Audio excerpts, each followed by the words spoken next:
Un juicio penal tuvo lugar en Italia en 897, que fue tan morboso, espeluznante y aterrador que fácilmente puede considerarse el juicio más macabro y extraño de la historia. Durante el Sínodo del Cadáver, un papa fallecido y supuestamente medio corrupto fue exhumado, llevado a una sala de juicios en Roma y juzgado ante el nuevo papa. Una vez declarado culpable, según el historiador británico Horacio Mann en su libro Las vidas de los papas en la Alta Edad Media, él, cito, fue sometido a la violencia más bárbara. Así que viajemos ahora en el tiempo a la Alta Edad Media para descubrir por qué el nuevo papa llegaría a tales extremos para aniquilar a un rival que ya estaba muerto. ¿Sabes qué es mejor que una incursión vikinga al amanecer? Una incursión vikinga que no puedes escuchar porque tienes cancelación de ruido. He estado usando los nuevos audífonos Everyday de Raycon, los E25S, que ahora incluyen cancelación activa de ruido. Los uso siempre, al caminar, al editar videos y hasta al investigar métodos de tortura del siglo XIV. Pero ¿sabes qué no es una tortura? Escuchar unos laúdes encantadores con mis Raycon. Con 8 horas de reproducción y un estuche de carga de 32 horas, duran más que la mayoría de los monarcas medievales. La cancelación activa de ruido es realmente impresionante. Bloquea todo: tráfico, conversaciones, sonido al revisar estadísticas de plagas a las 2 de la mañana. Si necesito escuchar mi entorno, cómo evitar una estampida de repartidores en bicicleta, solo activo el modo de conciencia. También tienen 3 perfiles de sonido personalizados. El sonido puro es ideal para podcasts y audiolibros. El equilibrado brinda calidez y profundidad a la música, y el modo bajos hace que la batería suene potente. Lo mejor de estos audífonos es su ajuste. Raycon los diseñó para adaptarse al oído humano. No importa si tienes orejas como un campesino o como un noble, se mantendrán en su lugar. Los he usado acostado, limpiando y corriendo para alcanzar el autobús y no se caen. Además son accesibles, algo refrescante en un mundo donde todo cuesta más que un banquete noble. Obtienes sonido de primera y funciones que rivalizan con las grandes marcas a la mitad de precio. Así que si quieres apoyar nuestro canal y mejorar tu experiencia auditiva, ve a buyraycon.com/medieval madness para obtener un 20% de descuento en todo el sitio. Eso es buyraycon.com/medieval madness, traído para ti por Raycon. Gracias a Raycon por patrocinar este video. O bienvenidos a Medieval Madness.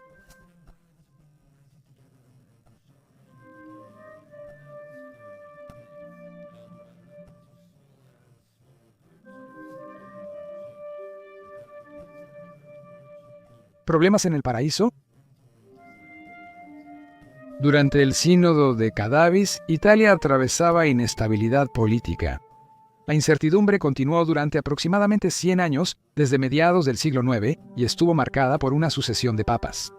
Entre 855 y 955 se nombraron 27 papas, y entre 896 y 904 hubo en promedio un nuevo pontífice por año. Solo hubo 9 papas en el siglo XX, y el Papa Juan Pablo I reinó solo 33 días en 1978. El Papa Formoso, originario de Ostia en Roma, recibió ese nombre de sus padres.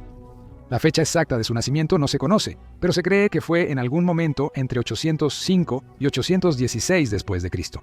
Formoso ingresó al clero y ascendió hasta ser cardenal obispo de Porta Santa Rufina, en Roma en 864. Apreciado por su trabajo, el Papa Nicolás I lo recompensó con el cargo de legado papal en Bulgaria 2 años después. Boris I de Bulgaria quedó tan impresionado por Formoso que solicitó que el obispo fuera nombrado arzobispo de su país. Nicolás rechazó la solicitud porque el derecho canónico, en particular el Canon 15 del Segundo Concilio de Nicea, prohibía que un obispo cambiara de sede para evitar que hicieran sus propios reinos pequeños. Formoso realizó misiones diplomáticas en Francia, Alemania, Constantinopla y la corte carolingia, donde conoció a Arnulfo de Carintia, gobernante franco con aspiraciones al trono de Italia. El Imperio de Occidente, unificado por Carlomagno en el Imperio carolingio, se desmoronaba.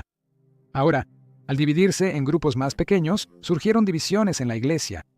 El sacerdote y teólogo Ricardo P. McBrien afirma en su libro de 1997, Vidas de los Papas, que fue una época en la que el papado estuvo marcado por corrupción, venta de cargos, nepotismo, lujo, concubinato, brutalidad, asesinato y dominio de reyes alemanes y familias romanas. Muestra algo de respeto. Cuando el emperador del Sacro Imperio Romano, Luis II de Italia, murió en 875, Carlos el Audaz fue elegido como nuevo emperador por los nobles. Fue Formoso quien extendió la invitación del ahora Papa Juan el VIII para que Carlos tomara la corona. Recibió las insignias imperiales en Roma y fue coronado el 29 de diciembre. El rival de Luis era su tío, llamado Luis el Germano, pues se oponía a la coronación. Sus partidarios, entre los que se encontraba Formoso, temían represalias políticas y huyeron secretamente de Roma. Formoso se fue de gira por Francia. En el siguiente abril, el Papa Juan convocó un sínodo en el que exigió que todos los cargos papales regresaran a Roma. Formoso se negó y fue excomulgado. Se decía que había abandonado su diócesis, colaborado con Boris de Bulgaria para obtener el arzobispado, se había opuesto al nuevo emperador y, cito, conspirado con ciertos hombres y mujeres inquisitivos para la destrucción de la sede papal, y al hacerlo, había, cito, despojado los claustros de Roma. La excomunión de Formoso se levantó 2 años después, en 878, tras prometer no ejercer como sacerdote ni regresar a Roma. Chico malo que se redimió. Se rumoraba que Formoso era candidato al papado desde 872, por lo que Juan el VIII pudo verlo como posible rival y estar inquieto. El Papa Juan murió a finales del 882, terminando los problemas de Formoso. El sucesor de Juan, el Papa Marino I, restituyó a Formoso en su obispado en Porto. Tras los papados de Marino, Adriano III y Esteban V, que concluyeron en 891, Formoso fue elegido papa en octubre, siendo el único en usar ese nombre. Era una época loca para el papado. De 872 a 965 de 24 papas, más de una cuarta parte murió en circunstancias violentas o sospechosas. Juan VIII fue uno de 5 papas asesinados o depuestos y muertos en el cargo.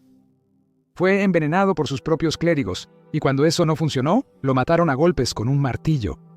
Esteban IV, León V y Juan X fueron destituidos y encarcelados.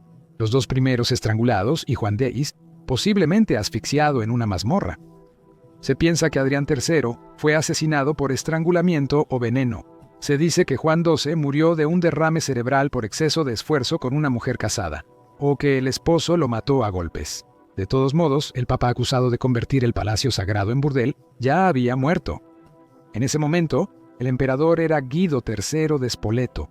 Formoso, entre intrigas políticas, no confiaba en él y buscó apoyo en su contra. Para afianzar su poder en 892, Guido obligó a Formoso a coronar a su hijo Lamberto como coemperador.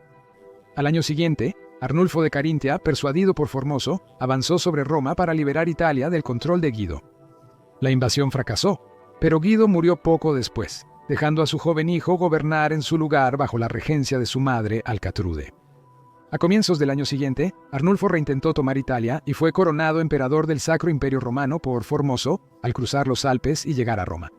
Arnulfo y Formoso murieron con pocos meses de diferencia en 896 de El papado pasó a Bonifacio VI, quien murió 2 semanas después de iniciar su reinado. ¿Realmente fue la gota lo que lo mató, o el hombre descrito como un monstruo repugnante por el historiador papal del siglo XVI, César Borenius, culpable de adulterio y homicidio, también fue asesinado? Bonifacio ya estaba muerto cuando Lamberto y su madre, la emperatriz Anglertrude, llegaron a Roma justo cuando el papa Esteban VI asumió el poder en 896 Perdiendo la cordura.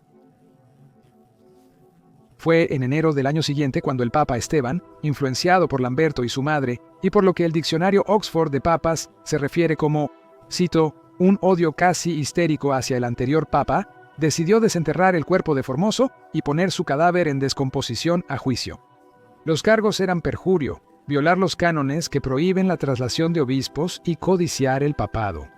Según Esteban, Formoso mintió, ambicionó el papado y violó la ley de la Iglesia al ser elegido. Sacado de su lugar de entierro de 7 meses en la Basílica de San Pedro, Formoso fue colocado en una silla completamente vestido con sus vestimentas papales. Desafortunadamente, no existe una transcripción del juicio, aunque podemos estar razonablemente seguros de lo que ocurrió. Un joven diácono nervioso estaba junto a Formoso para responder las preguntas en su lugar, mientras que el Papa Esteban, sentado en un trono, presidía los absurdos procedimientos. Algunos miembros del clero romano fueron llamados como cojueces y acudieron más por temor que por deseo de justicia. Desde el inicio, Esteban dominó el tribunal con arrebatos histéricos, gritando y delirando contra el cuerpo putrefacto ante espectadores incrédulos. No sorprende que Formoso se mantuviera impasible y callado ante los insultos. Entre la avalancha de insultos, el pobre diácono apenas pudo balbucear unas pocas palabras en defensa de Formoso antes de que el arrebato de Esteban continuara. Según la historia de los papas, un terremoto sacudió la sala en medio del proceso. Cito: «Porque las mismas piedras, al excretar tal monstruosidad, clamaron con su propia voz, al golpearse unas contra otras, que preferirían sufrir una ruina espontánea antes que la Iglesia romana permaneciera oprimida por un escándalo tan grande». Esteban no le dio importancia. El juicio siguió y Formoso fue declarado culpable de todos los cargos, anulando formalmente sus actos como papa. Le cortaron los 3 dedos de la mano derecha usados para bendecir, le quitaron las vestiduras y lo enterraron con harapos en una fosa común. Su cuerpo fue pronto desenterrado y arrojado al río Tíber. Era una antigua tradición, pues durante siglos el Tíber se usó para deshacerse de los cuerpos de los peores criminales de Roma.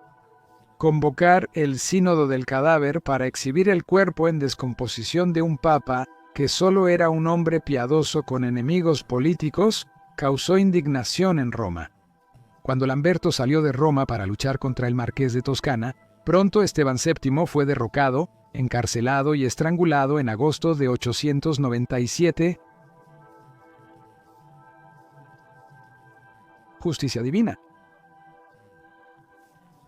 En noviembre de 897, Teodoro II fue papa. En sus 20 días en el cargo, uno de los primeros actos de Teodoro fue anular el sínodo del cadáver. Según Joseph S. Brusher, en Papás a través de los siglos, el cadáver de Formoso fue arrastrado cerca de la iglesia de San Acontio en Porto, donde un monje lo enterró tras una aparición. Al enterarse, el Papa Teodoro ordenó que el cuerpo regresara a Roma, a la Basílica de San Pedro, en procesión solemne. Vestido con los ornamentos pontificios, el cuerpo fue colocado ante la confesión junto a las reliquias de San Pedro. Allí, en presencia del Papa Teodoro II, se celebró una misa por el alma de Formoso, y su pobre cuerpo maltratado fue devuelto a su propia tumba. Juan IX, el siguiente papa, también invalidó el sínodo del cadáver y prohibió el juicio de cualquier persona fallecida. Cuando el Papa Sergio III asumió en 904, revirtió la decisión y apoyó la condena de Formoso. Incluso puso un epitafio en la tumba de Esteban VII elogiando a ese papa e insultando a Formoso. Los fallos de Sergio pusieron fin a los decretos oficiales de la Iglesia sobre la legalidad del sínodo del cadáver. Teólogos y estudiosos católicos y de otras creencias coinciden en que el sínodo del cadáver fue una atrocidad ilegal y que Formoso era inocente de todos los cargos. En 1464, tras la muerte del Papa Pío II, los cardenales eligieron a Pietro Barbo como pontífice. Nos sorprende que al querer llamarse Formoso II, lo disuadieran y optara por el nombre de Pablo II. Entender el sínodo del cadáver es más sencillo si consideramos que ocurrió en una época oscura y violenta. Realmente no es de sorprender que, justo en medio de un periodo de 100 años de corrupción y asesinatos pontificios, como afirma el teólogo católico Matteo Bunsen, se alcanzó el punto más bajo en la historia del papado. Gracias por ver este episodio de Locura Medieval. Suscríbanse si disfrutaron, ya que cada viernes publicamos videos sobre historia medieval. Hasta la próxima. Que tengan una gran semana. Saludos.